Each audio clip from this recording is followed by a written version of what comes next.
Oke, halo guys, jumpa lagi bersama saya Rio. Kali ini kita akan melihat satu kesatuan dari dua unit yang berbeda. Yang satu menghasilkan visual yang bagus banget, lalu yang satu lagi menghasilkan suara yang menggelegar banget. Nah, visual tadi itu dihasilkan oleh TV Samsung dengan seri QA43Q7FA. Lalu soundbarnya sendiri dia dari seri yang TDV40. Nah, detailnya seperti apa? Check it out.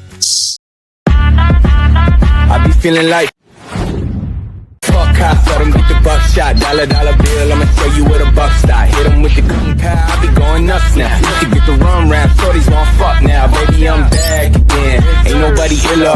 Beating on my chest like a fucking gorilla. Grew up on a Tribe Called Quest and Jay Dilla, but the Mac taught me how to swing donuts. For real, I'm just a product of Oke, kita akan bahas satu persatu nih, dari mulai TV maupun soundbarnya. Tapi sabar dulu, jadi harus wajib satu-satu biar teknisi semuanya bisa paham. Jadi TV ini udah pasti paling dibutuhinnya adalah panelnya yang pertama. Nah, panelnya sendiri dia menggunakan panel QLED. Bedanya sama LED biasa adalah kalau QLED pertama dia nggak ada burn in-nya. Jadi dot pixelnya itu warna gelapnya itu dia bener-bener mati, bukan cahaya yang dikasih warna hitam. Kalau yang LED biasa dia kan warna hitamnya aja, jadi kayak warna diterangin tapi masih ada warna gelap gitu, ibaratnya kayak lampu ditembakin ke warna hitam, jadinya kan warna hitamnya nongol. Nah kalau QLED ini enggak, dia jadi kayak warna hitamnya ya beneran warna hitam gitu, lampunya mati ibaratnya. Nah selain itu dia juga warna terangnya lebih warna putih lagi, jadi kontrasnya bisa menjadi lebih tinggi lagi. Dan nggak cuma itu nih, RGB buat warnanya sendiri dia karena layer hitamnya sudah mati, jadinya warna merahnya ya warna merah gitu, tanpa ada sentuhan warna hitamnya. Oke, lanjut aja ke yang keduanya. Yang hal penting keduanya selain panel adalah prosesornya. Nah, untuk TV Samsung ini dia menggunakan prosesor Q4AI prosesor. Jadi prosesor ini dia bisa mengupscaling untuk rasio warna dan juga resolusinya. Contohnya video yang di belakang saya ini, saya setelnya itu cuma di 480 untuk video dari YouTube ya. Tapi tampilan dari kontras, warna, serta detail-detailnya itu dia bisa mendekati 4K. Nggak nyampe 4K, makanya saya bilangnya mendekati 4K gitu. Nah, ini menghasilkan kayak kalau kita punya video yang nggak terlalu bagus gitu ya, hasil rekaman tangan, dia bisa mengupscaling itu jadi mempermudah dan menghasilkan visual yang jauh lebih bagus lagi untuk para penontonnya. Selain itu tadi dia juga sudah memiliki Quantum HDR. Nah, Quantum HDR ini jadi warnanya yang ditampilin itu lebih di-adjust lagi supaya jadi lebih bagus. Kayak mayoritas kan biasanya TV cuma HDR aja kan. Nah, kalau Samsung menyebutnya adalah Quantum HDR. Jadi warnanya jadi lebih kalau soft jadi lebih soft, kalau misalkan kontrasnya tinggi jadi lebih tinggi lagi. Nah, tampilan warna ini dihadirkan dengan bezel yang super tipis, bayangin. Ini nggak ada, paling mentok-mentok 1 cm untuk TV-nya. Nah, ini menghasilkan kesan-kesan yang lebih elegan juga estetik untuk rumah-rumah customer yang emang fokusnya itu pengen ruangannya kelihatan lebih bagus dan estetik. Kalau misalkan interiornya udah bagus kan biasanya mereka pilih-pilih barangnya. Nah ini TV ini cocok banget tuh. Selain itu juga kita balik lagi ke ukuran rasionya. Rasionya ini nggak terlalu besar juga nggak terlalu kecil, menghasilkan kayak kalau terlalu besar kan juga warna yang dihasilkan keterangannya juga pasti mengganggu kan. Nah TV ini nggak terlalu riuh lain ibaratnya gitu. Oke, kita lanjut ke bentuk fisiknya dulu untuk TV ini. Jadi TV ini tuh punya beberapa curve di bagian belakangnya, jadi lengkungan. Jadi dia tuh nggak tajam lengkungannya. Nah ini menghasilkan kalau dilihat dari samping kelihatan elegan gitu, udah gitu aerodinamis. Nah di bagian atas ada cekukan untuk bagian suaranya, jadi nanti suara akan hadir keluar lewat sini. Ini juga untuk menambah sirkulasi udara karena panel QLED butuh mengeluarkan panas yang berlebih.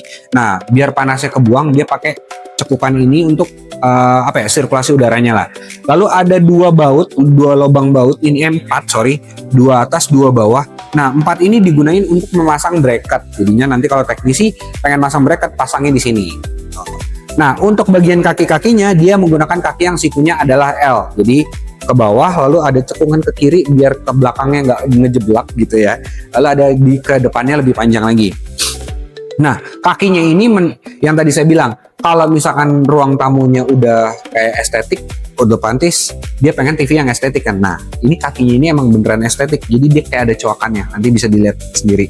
Nah di bagian belakangnya kita lanjut ke panel bagian belakang, itu ada kabel power dicoakan di sini.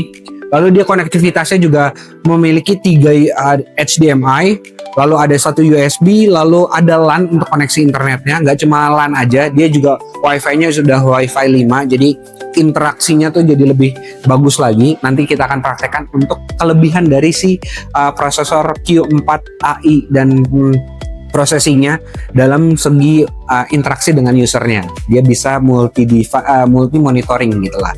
Nah, detailnya seperti apa kita praktekin di belakang aja ya. Oke, lanjut ke sisi bagian bawahnya.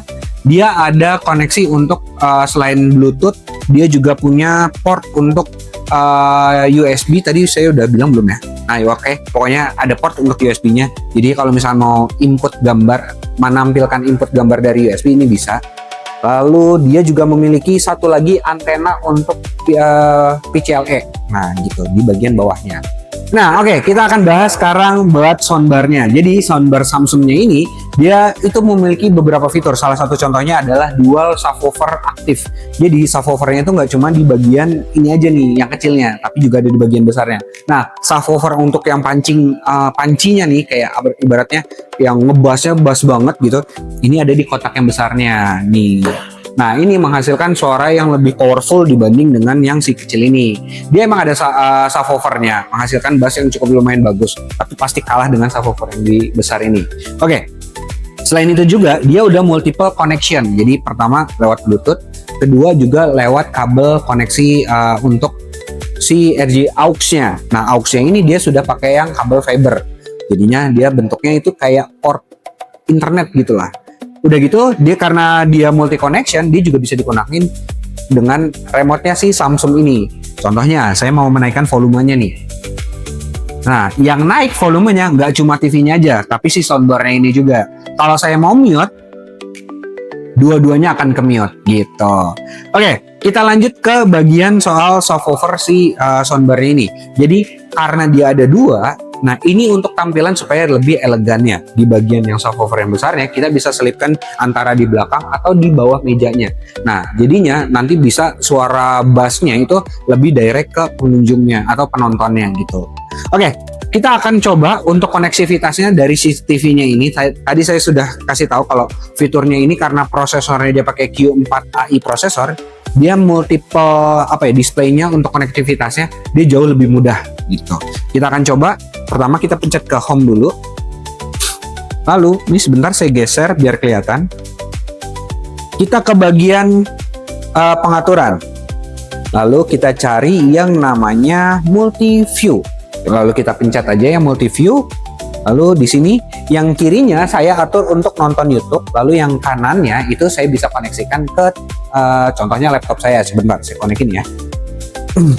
Oke, ini dia tampilannya. Jadi yang sebelah kiri itu adalah tampilan untuk YouTube-nya. Nah, sebelah kanannya saya membuka Netflix di laptop saya.